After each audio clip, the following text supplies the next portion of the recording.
Hey, welcome back to the lobby of the Hotel Orloff here in scenic Rural Retreat, Virginia. Historic Rural Retreat, Virginia. The formerly the Hotel Sprinkle, built in 1852, prior to the Civil War. Hold on. And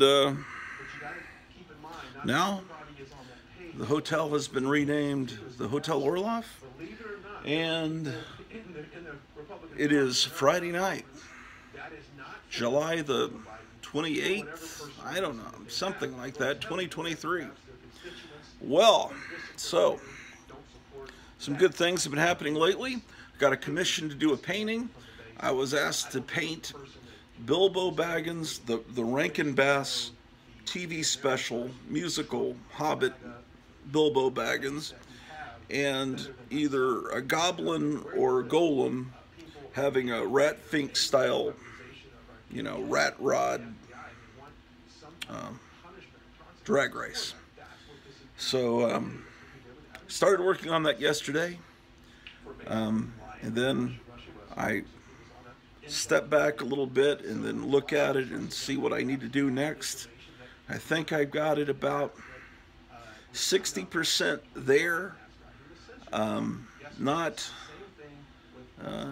finished yet, but I'll show you that. And then I got an order from Gary Davis,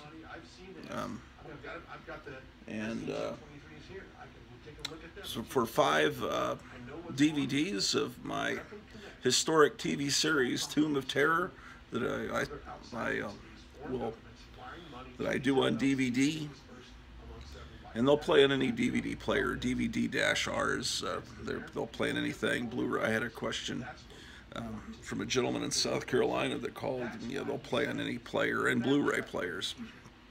And anyway, he ordered 5 of them, but I think I'm going to send him 6, just because I think that would be a good thing to do. So anyway, some good things happen. Well, let me get the painting on that. They kind of took a shortcut for those votes. But anyway, I'm glad that we wanted to take a few minutes to talk about that. Also, if you look at the timeline on all of this, if you go back and look at the history. Yeah, I'm not done with the painting. My wife is in love with this painting. And I didn't think that she would have ever seen the Hobbit animated special, because that came on TV in November of 1977, and she was born in May of 78. But she apparently used to watch it when she was a little girl with her brother, so she's really knows that and everything. But anyway, so I've started it, and so we've got, you see, I'm toying with, putting the engine block here, that always sticks up in the Big Daddy Roth kind of. I've got, it at night with headlights shining, and he wanted Kirby Crackle in the background. I'm going to put another layer of yellow also there, I think. It's one of the goblins. This is just an early preliminary rough draft. It's not finished or anything.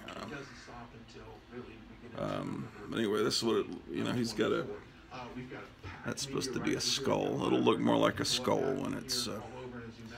Anyway, this is where it is right now, as of Friday night. I'll work on it more tomorrow. Today I did a bunch of yard work. The weeds were getting so high, and I don't have a lawnmower. We left our lawnmower behind in Texas because it was barely running, and it would take up space in the van. So I was out there with hedge clippers just trying to get the weeds down so they wouldn't be as embarrassing. Because everyone around, their yards all look like golf courses, and they're just perfect, beautiful. And anyway, this lady was walking her dog a few houses down, and she says, "Here, I'll lend you my lawnmower." So it was a real blessing. So I was actually able to mow it, so it looks pretty good now. So this is the painting that I started. And if you want to commission me to do a painting for you, just give me, be $100, and then postage. I don't remember what the postage is. I'll have to check at the post office. It seems like it was, when I sent one of these before, it seems like it was over 10, around 15. Maybe I'm wrong. I'll check. It might. Anyway, he sent me the $100, and then he's going to send me the postage when I'm done, which should be, I should be able to finish it this weekend. Right now I'm watching, there's about to be Donald Trump's going to talk at a dinner in Iowa, and DeSantis and Ravashami and all the other competitors for the Republican nomination are going to be there talking too at this dinner in Iowa. So I'm watching that and recording it, because I record all these Trump things, because I'm a big Trump fan. And then tomorrow night, tomorrow all day, I'll be recording the Trump rally from Right Side Broadcasting from, I think he's going to be in Erie, Pennsylvania. Anyway, so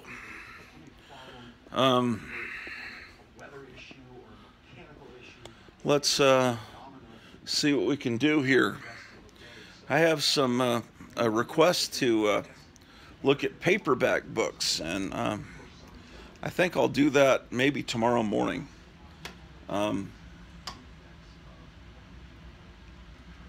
Yeah, I've got something going on here. See this switch here controls these lights up here, right? But these lights are supposed to go all the way around the room, and they used to do that, except the lights over here never worked, but they go all the way around the lobby. And about a month or so ago, the lights stopped working right here. So I need to get someone that's an electrician or knows something about it, why something's preventing electricity from getting to these bulbs. But that's not something I have time to that's not something I have money to fix right now. Unless a lot of you order episodes of Tomb of Terror, which are $20 each. If you order 4 or more, they're $5 each. I'm sorry, they're $16 each if you order 4 or more. That would be a heck of a deal. I got distracted because it looked like this little devil was about to fall over. If he was to fall, Drew would chew him up instantly, so I need to make sure he doesn't fall. Anyway, people wanting to look at these paperbacks. I see people showing a lot of After Comics did a show on these type of paperbacks recently, and I see more and more people kind of showing these, so I thought I would do the same thing. But I need to get some better light in here. But yes, paperbacks. We'll do that. Okay, so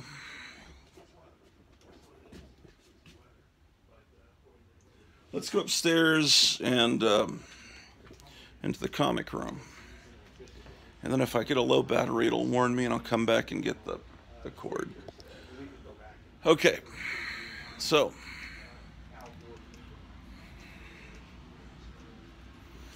but yeah, let me look at the, what in the name of heck?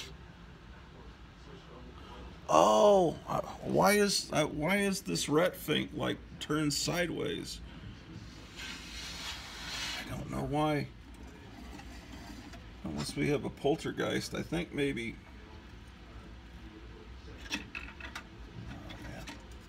I don't know what caused that. I was looking at these here because to see how the engines are done. for that painting. Anyway.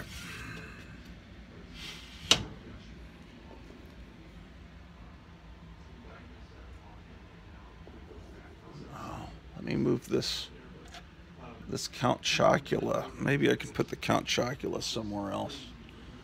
That would be a good place for him. There's a new Great Garloo toy coming out in the next few weeks, and I figure he'll fit next to this son of Garloo here. He's about, he's not even as tall as the son of Garloo, but I'll put him here.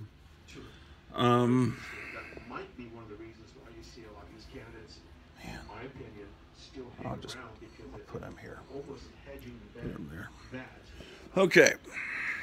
So, Maybe a year from now, it says program is expected to begin at 6:45 p.m. Eastern Time. Well, that'll be 5:45 p.m. my time.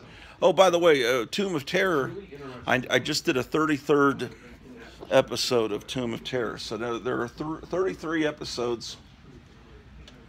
Each one is 2 hours long. So that means if you buy the whole series, you'll have 66 hours of entertainment for you and your family.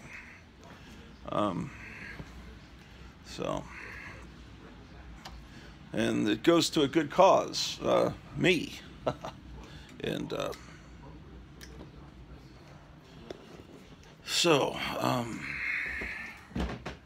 let's head on up. It was a really hot day. I don't know, it must have been up in the upper 90s.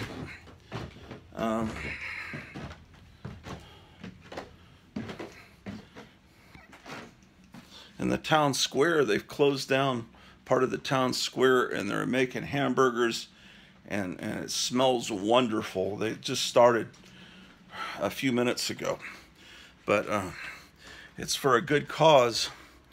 This horrible accident happened a few days ago with 4 teenage girls.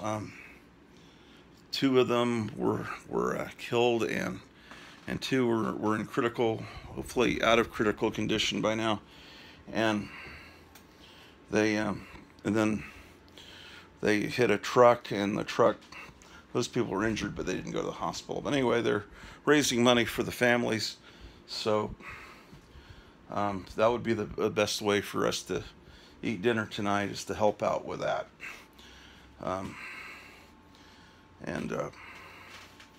So that's the plan there.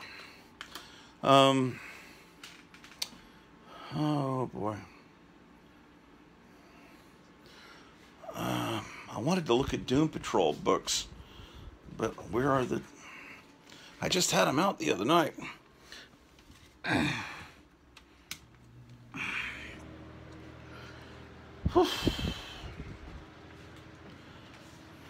Are they still on? Here they are. Cool. All right. Well, I won't be able to do any more of those super long live streams, which probably is for the best, because I don't know who really watches the 6-hour live streams. But that's just me hanging out with my friends, and you know, if you want to, and then, you know, come along, you can watch those live streams. But anyway, I had this StreamYard, excuse me. They give you unlimited hours if you pay like $25 a month, but I need to cancel that. I need to actually make sure I cancel that before August 2nd, and then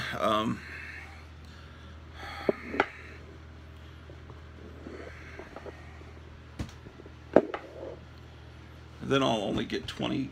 I think they give you a free 20 hours a month, and I'm gonna step in for Graphic Man and do a weekly show until he comes back and takes back over the 4-Color Fossils show.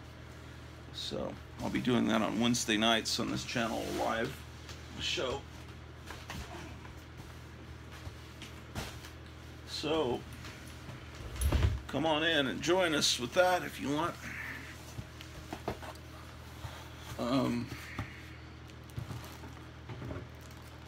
Let's see. This box has the Doom Patrols in it, and this box is all going to be Silver Age books. So I just like to pull these out and look at them occasionally, because if I don't, well, then I forget what I have, and then I accidentally buy another copy of the same book. Now this one, it could stand to be upgraded. I mean, it's not in the best of condition. I mean, it's not terrible either. I mean, of course, I have another copy. See, that's what happens. I've got 2 copies of it. This one is actually not a... They're in about the same condition. Wonderful ad on the back. Need a backing board in there.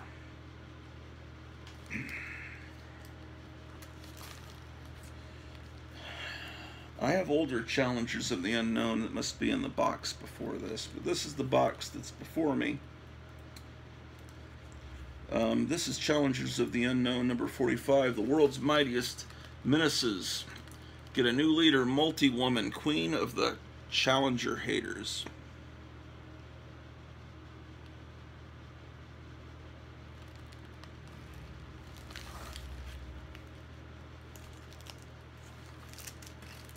See, this is what happens. See, I've got 2 copies of the same issue, but this one is a beautiful cover. It's got the purple background. DC did purple backgrounds a lot. There was a belief at DC that purple backgrounds caused comics to sell better. And dinosaurs and gorillas on the cover, and like that. Oh, here's a Challengers of the Unknown where the Doom Patrol are in the comic. There's some kind of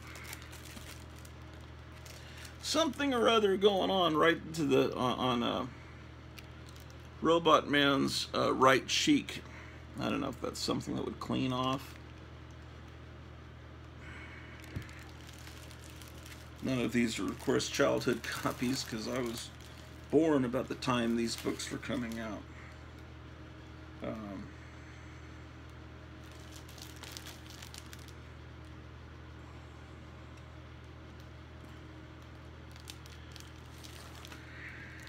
This is number 54.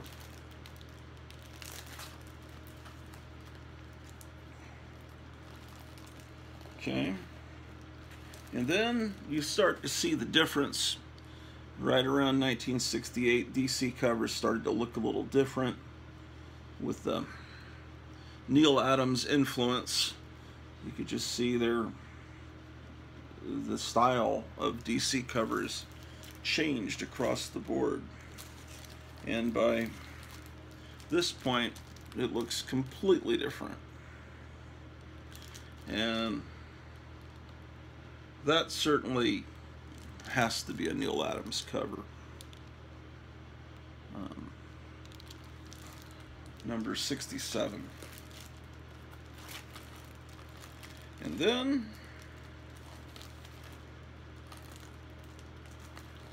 number 70. This is in wretched condition.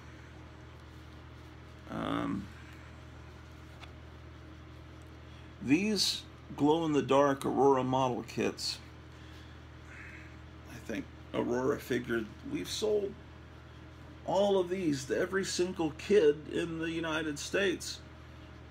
How do we milk some more money out of it? So they started to mold. When you got the model kit, there would be a choice of glow-in-the-dark pieces for the head, the hands, sometimes the feet, or different parts of the model kit. You could put it on there in the regular plastic or in a glow-in-the-dark.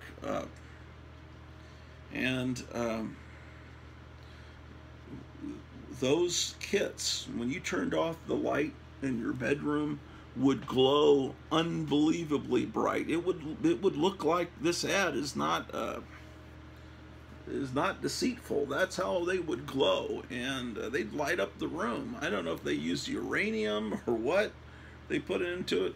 The book inside looks perfectly okay. It's a perfectly okay reading copy. It just I don't like this. That doesn't feel right in your hand when you're reading it. But that's the only copy of Challengers of the Unknown 70 I've ever encountered in my life, and so therefore I own it. Actually, that cover is almost completely detached. Here's 76. When I buy these books, I'm sorry, when I find these books, I buy them, you know, and the average comic store is not going to have Challengers of the Unknown.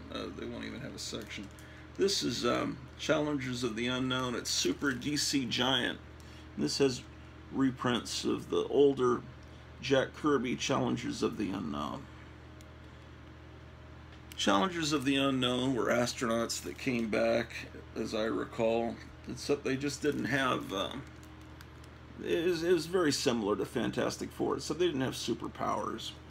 And then this was just created just a few years before Fantastic Four was created.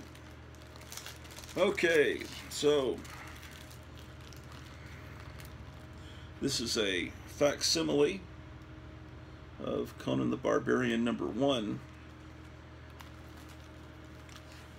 This is a real copy of Conan the Barbarian #6. And when Conan came to comic book form in 1970, it really changed the industry. Everyone started doing sword and sorcery, barbarian kind of comics. This is #7. You know, obviously Conan goes back to the pulp days, created by Robert E. Howard. Conan had been adapted earlier. There was an adaptation of Queen of the Black Coast. It was done in Mexican comics, and it was unauthorized by the Robert E. Howard estate. So there, I think it was done in the 50s. So technically this was not the first appearance of Conan in comics. Now we come to my pathetic Daredevil collection. I wish I had them all. Daredevil was always a more affordable comic to buy. Why I don't have more, I can't tell you. Well, I guess I can, because I never found them. Here's 27. I love this comic.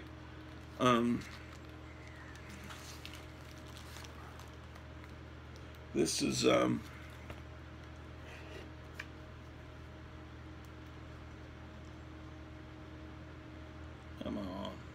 come on, man. This is number 34. Oh, they have more charges against Trump now. They're really overdoing it. This is the reason I had to look for the cut, because it doesn't have a cover.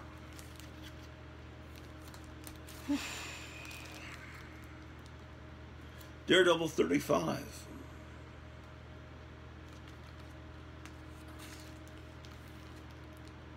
Daredevil 39. Now, there are people putting up scenes from that Flash movie on YouTube, obviously unauthorized, like all the Batman action scenes from the Flash. I mean, it's obviously someone puts it up, and I guess at some point Warner Brothers will take it down. Number 40. But I'm starting to see enough of this Flash movie that came out, and I'm embarrassed to say it looks pretty cool.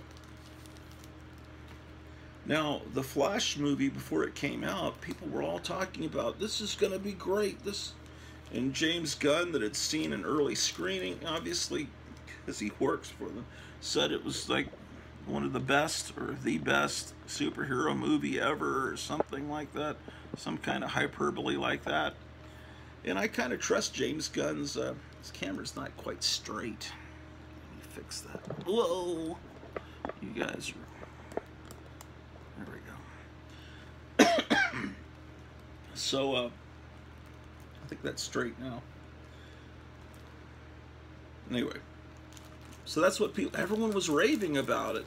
And then the movie didn't do well financially in the theaters, then all of a sudden, everyone on YouTube was talking about how terrible the Flash movie was. It was like, well, it didn't make any money, so it must be bad. The main thing keeping me away from seeing the movie was that it didn't play here locally. and I would have had to drive an hour with a radiator that's not working at all to see the movie, and I didn't have money to pay for the ticket if I had gotten there, so that's why I didn't see it. This is number 53. But anyway, it now seems to be like the worst performing superhero movie ever, and everyone hates it, but everyone was loving it, and everyone was thinking it was going to be a hit before. It's like people,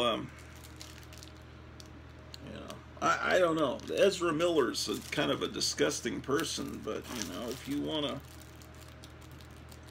I guess if you want the Flash to be kind of a weird, autistic superhero, I guess he'd be your guy to play him. I'd like to see that movie, though. It does look pretty cool, and it has Batman and Wonder Woman in it, and it actually has several Batman. It has the Ben Affleck and the Michael Keaton I just want to see that movie.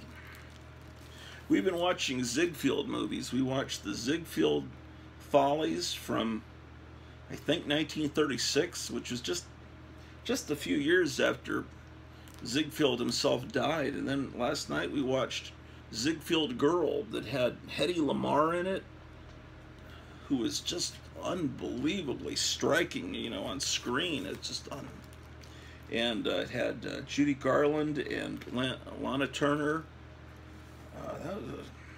I was real tired. I have to rewatch the end because I was pretty much zonked asleep at the end, but it was, you know. And then there's some other Ziegfeld movie my wife wants to watch that has Lucille Ball in it. That's like a color one. Hedy Lamarr, of course, was not just a glamorous, beautiful movie star. She was a genius, and she came up with the idea of how these alternating frequencies that allowed torpedoes to be shot from submarines, and how to just somehow she came up with this, man, I'm not a scientist. Basically, she came up with the general idea of how cell phones work. I mean, so basically Hedy Lamarr is, in a way, the inventor of the cell phone. And I think she had other inventions too. She was just this brilliant woman. Came over from Austria and then used her brilliance to, you know, against Hitler that she'd escaped from, 67.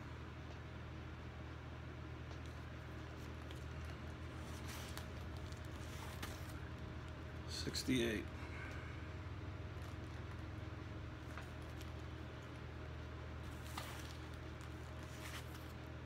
74. In the movie, Mel Brooks, I think, was the mayor, or named Hedley Lamar or something, and she actually sued Mel Brooks over that. She wasn't amused by that. 77.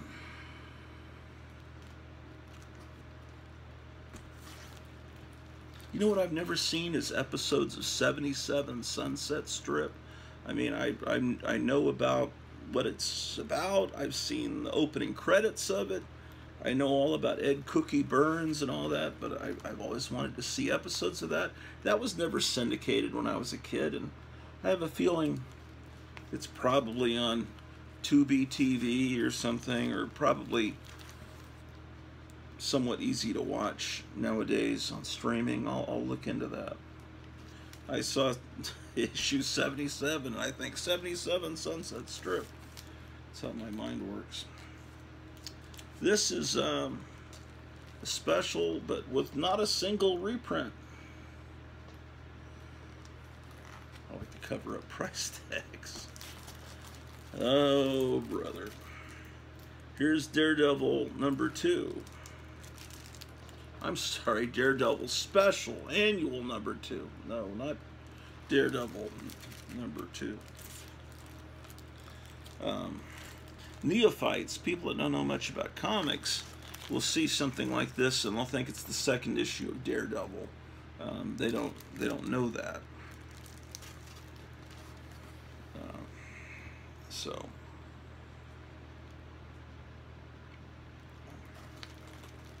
Who here can come on Wednesday nights and watch the show?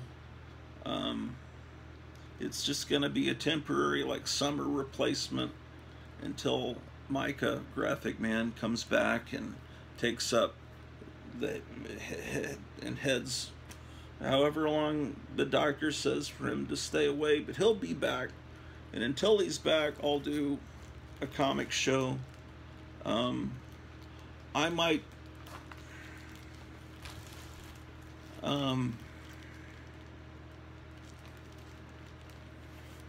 I don't know. It'll be similar. Yeesh. This one has some. What is that? Kind of looks like it's got. Oh shoot! Oh, it's the battery. It says the battery is low. I was afraid of that. This one is DC Special. It's got some. Looks like some bug shoe up there. Let me go get the electric cord for the phone so we can continue.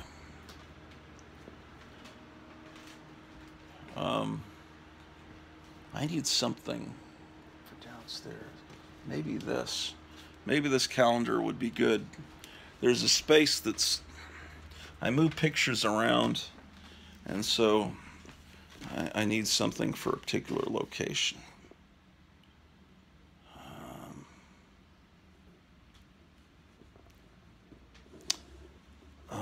Oh, I see what I could do. No, not this. I think I'll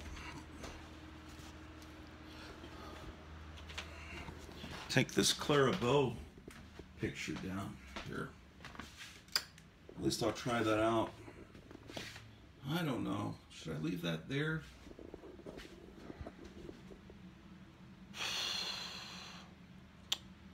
Let me try it out. See how it fits.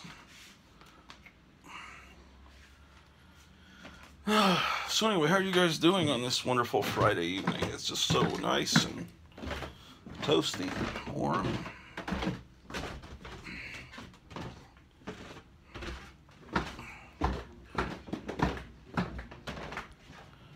Okay.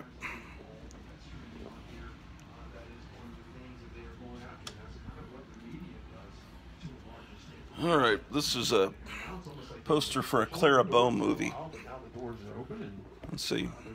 There's a space there. Take their seat, and I'll see if I can get official word on exactly how many people they expect to be in here today. I'll set you guys down for a second. Here. Let's see that.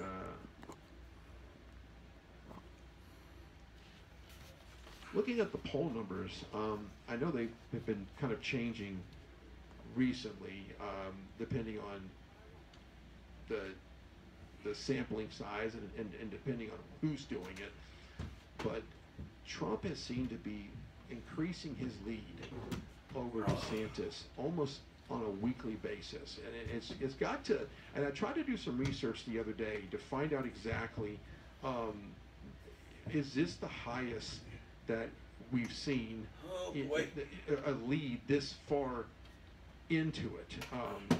Because it is amazing that you can get a guy that's got maybe a 46-point lead, I guess, and some people would say it's been incredible. I don't think we've seen a race that has been basically, you know, taken off so quickly compared to. What do you guys think? The second position. Clara Bow. Here's her voice. The Wild Party, a Paramount all-talking picture. So, for those of you that have seen Singing in the Rain or know about the history of movies, when sound came in 1929, it meant the end of a lot of careers of a lot of the big stars of the silent movie era. Some people made the transition, but if your voice didn't match the way you look, if you had a squeaky voice or an annoying voice, or you know, too much of an accent, you might not make it in the new talkies, the sound pictures. So Clara Bow did not make it, unfortunately. You know, people like Ramon Navarro that barely spoke English. He was from Mexico. He's great. He played Ben-Hur in the silent movies, but then sound comes in, and he's, of course, I don't know if he lived. I don't know when he died. I think he died in a swimming pool. I don't know if he lived into the silent movie era. Anyway, here's Hedy Lamarr. Here's a wax figure of Hedy Lamarr. The inventor of the cell phone, ladies and gentlemen. Okay, and I've got a picture from the Clara Bow estate that my friend Tom sold me years ago. Here on the stairs, I can show it to you real quick. On the way back up to look at Doom Patrol books.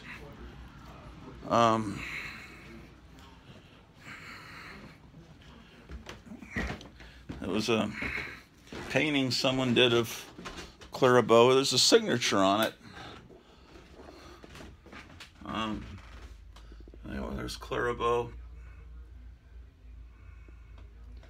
Now, Bela Lugosi had a portrait of Clara Bow in his house until he passed away, because he dated her in the 20s.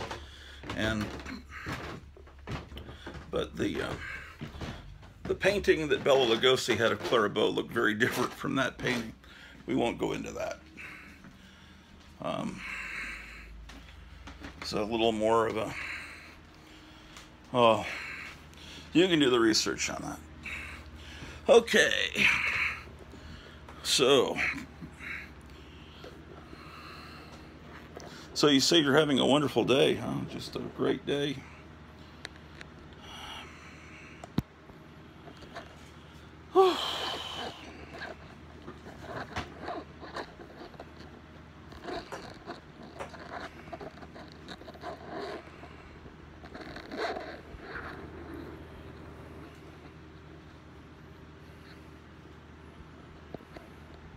I can't stress to you guys enough the importance of wearing seat belts.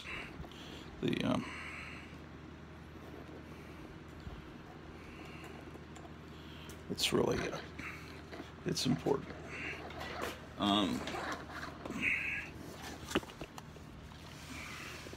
It's just something you should do. Whether the government should regulate it or whether you should just have common, you know, you just got to wear seat belts, because nobody involved in that accident that I was talking about had seatbelts on, and that would have, if they had, maybe there'd be a different result, because this has torn the community apart, and it's just a horrible thing.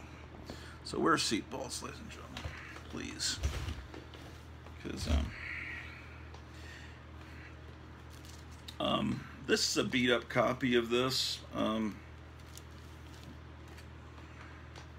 But it's the only copy I've ever been able to find of this issue of DC Special. And inside, it's like Melvin. These are obvious. I like candy. These are Archie imitations. These are teenage comics about, oh, but the artwork isn't really imitating Archie. That kind of looks like Archie House style. That looks like Al Cap art. That looks like something out of Little Abner. In which case, what is this from? Oh, this is Kenny. Oh yeah, he's like a little beatnik guy. Look, he's got his... I guess these are reprints from Leave It to Binky, possibly. Harvey. That's very much like a Veronica Lodge type. And of course, these are redheaded kids, so very much like Archie. But there's beautiful art in this book. Sure enough, DC Special.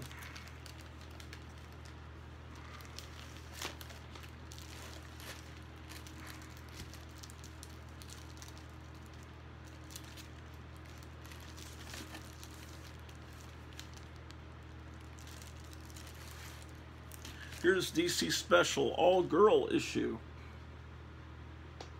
Now there's a Supergirl in this Flash movie that is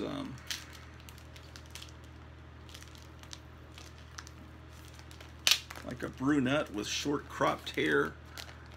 I guess it's supposed to be some Supergirl from another dimension, another alternate Earth.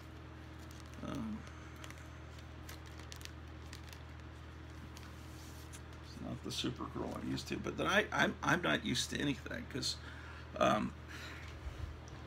Hawk Girl was being talked about the other day. There's some new Hawk Girl comic that's real woke, and I said, well, what happened to Hawkman? Why is there a Hawk Girl comic, and what happened to Hawkman? Because I remember in the 90s, early 2000s, there was a Justice League cartoon, and they had Hawk Girl, but Hawkman was nowhere to be seen. And I said, well, where's Hawkman? And it's like, you know, well, this, and the other thing.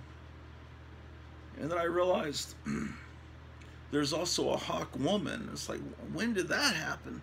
I have been paying attention to comics since the early 80s. I looked it up online, because the Hawk Girl that I remember that was with Hawkman apparently decided she wanted to be called Hawk Woman, kind of like when the Invisible Girl, the Fantastic Four, became the Invisible Woman.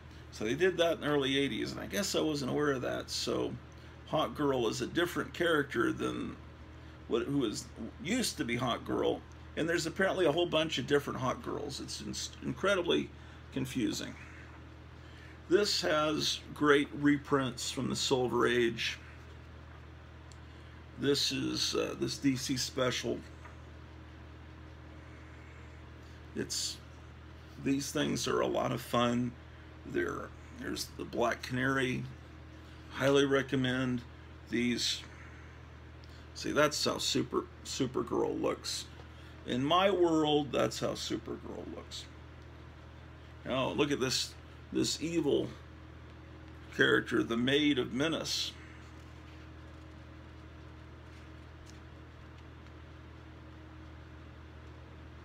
She is Black Flame, a villainess who is more cunning than Leslie Lar, more evil than Luthor. She's sure pretty cool looking. Yeah, she's a cool looking character. And then there's a great Golden Age Wonder Woman comic reprinted in here. So this is all girl issue. Stand back, boys, the girls are taking over. Yep. What else we got here? And then this DC Special number 14 has the world's most dangerous villains. So it's more wonderful reprints. Here's the facsimile that came out a few months ago. Detective Comics 27, the first appearance of Batman. They kind of botched it in some ways. There's too much space at the top. The real comic cuts off right about here, but instead they drew this, which ruined it. Like that, it looks okay. Like that, they had someone draw more down here, I guess so they could fit in the barcode. Anyway, it's all right. It's about the closest I'll come to owning the real thing. So it's here in my Silver Age Detective Comics. And here's a facsimile of Detective Comics 38, where Robin first appeared. And you can see Batman is smiling. And you notice you don't see Batman smiling in the movies. Batman smiled, and it wasn't, and people say, well, he just didn't. That's the first 10 years of Batman. He was just this grim, dark detective. No, in the first few issues. By the time they introduced Robin, he was pretty much what you saw in the Adam West TV show. This is a 10-cent Detective Comics number 271. So that's the oldest real Detective Comics I have, because, like I said, my collection is not great. I think I showed these the other night on the 4-Color Fossils show.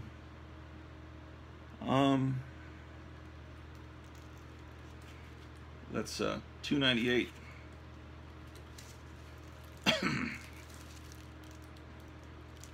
306.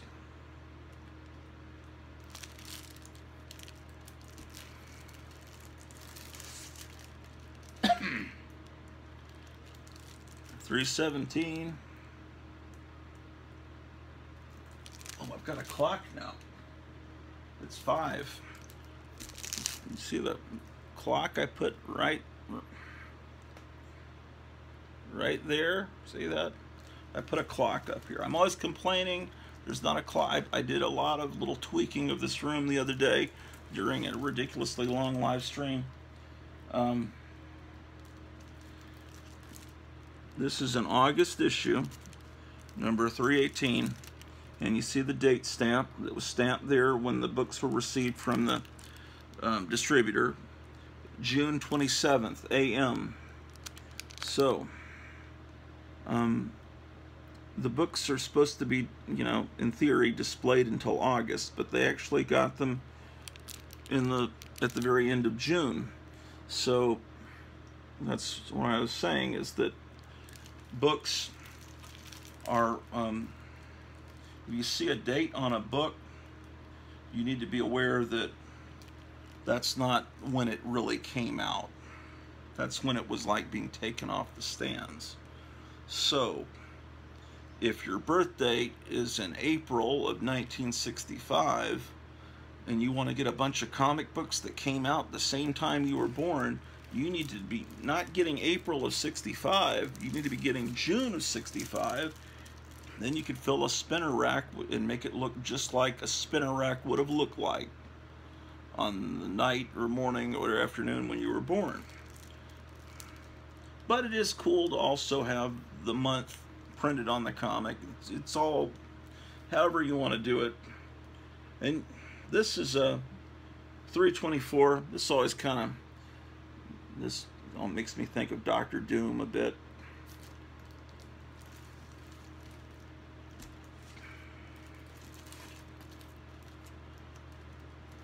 This is my gosh, this purple ink, man. I love the purple ink. Don't get me wrong, it's issue 320, but it's just hard to read the black ink, see there, on top of the purple ink. This is a beautiful cover. Batman and Robin are mummies. Actually, you know what that looks like? What does that look like? It looks like Moon Knight, doesn't it? A little bit. Moon Knight was originally supposed to be like Marvel's Batman, but then they changed Moon Knight up a bit. Yeah, people look at this stuff, and some people look at this with scorn. This is 326 and say, oh, Batman, it was just too silly. He was going to other planets and things. And, yeah, but I love that. I thought that's great.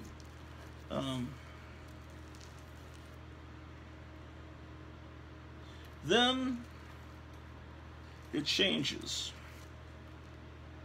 I've told you this before. This is 326, right? And then the next one is another one of those purple backgrounds. The next one is 334. 326 to 334. Okay, see what's different now is it's not as silly looking. One thing you can tell is there's a yellow oval behind the bat on Batman's chest. See how it's just a black bat on the gray background? In 1965, this was the new look Batman. They put the yellow, that's when the yellow behind the bat started in 1965. And they made the stories less silly because Batman was the sales weren't very good for Batman. It was comics started to look a little more realistic. This is 330. And right about that time, Hollywood producers came sniffing around wanting to make a Batman TV series. And so they made a series, but they grabbed some old comics, some of those older ones from the 50s with the silliness, and they made a silly TV show that was supposed to be a comedy. Originally, they were going to put a laugh track on it. That wouldn't have worked, but that was the original plan. It was supposed to be funny. And I believe the story I've heard is William Dozier, the producer of Batman, was at one of these hipster parties at Hugh Hefner's mansion. And Hugh Hefner was a comic art, avid comic strip collector. This is the first appearance of Batgirl, who was actually created for the TV series, so for the third season of the TV series to maybe bring up the ratings they were hoping. And this is her first appearance in the comic, and this is a sought after issue.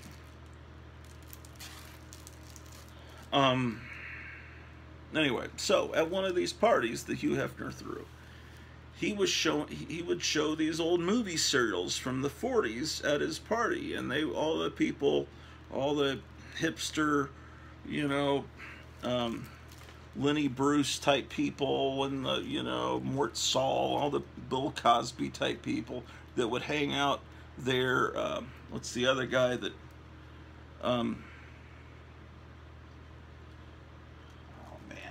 the beatnik poet that every elementary school teacher likes is Where the Sidewalk Ends. He wrote this children's poetry, but he also wrote this kind of adult beatnik poetry. It happens, you know. It's like, what's his name? Mitch McConnell, and he just stares at the camera. It's like, why can't I think of this guy's name? It'll come to me as soon as the episode ends. Anyway, all these people would be there, and he would play these, he would project up these old movie serials, and people would kind of cheer and boo the villains and laugh at the silliness. But he played some of the Batman, there were 2 Batman serials made in the 40s, and he played those, and everyone was laughing and everyone was loving it. And so William Dozier said, maybe we should make a new Batman TV show and make it like the movie serial, where we'll film an hour episode every week, but we'll have it on 2 nights. We'll have it on Tuesday and Wednesday, or maybe it was Wednesday and Thursday. Hey, I was learning to walk. Maybe some of you older people can refresh my memory. But anyway, Batman would come, let's say it was on Tuesday night, then at the end he'd be in some dangerous spot. The villains would be about to melt him or something, they'd say, tune in tomorrow, same bat time, same bat channel, which I always thought was weird when I was a kid, because I was watching Batman in syndication. It was on every, afternoon on channel 11 or whatever, syndicate, independent channel. And they'd say, tune in tomorrow, same bat time, same bat channel. And I say, I understand. I was thinking as a kid, now it's on every day. But when it was on the network, it wouldn't have been on every day. So how do they say same bat time, same bat channel tomorrow? And that's because it was, one episode was one night and the other episode was the next night. And that way, it was so popular that it allowed, them to get ratings for 2 nights. But in the 3rd season, they just did a single self-contained episode that was just half an hour a week. This is another cool cover. This is a purple cover.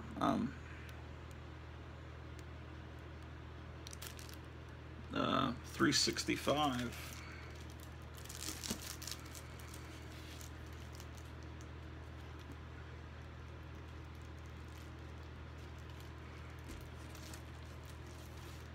Oh, another copy.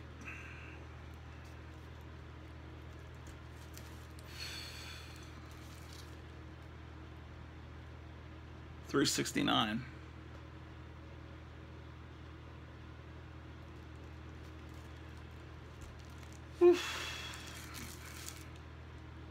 $371.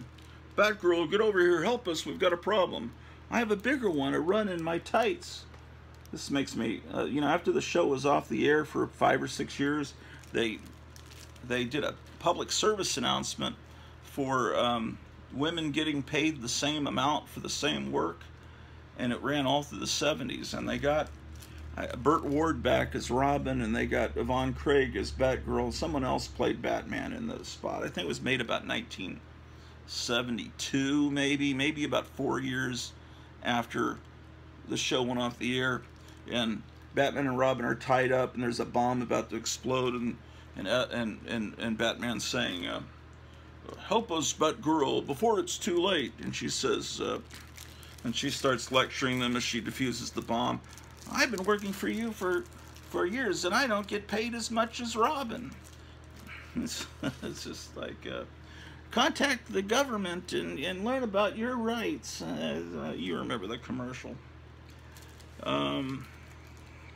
Anyway, that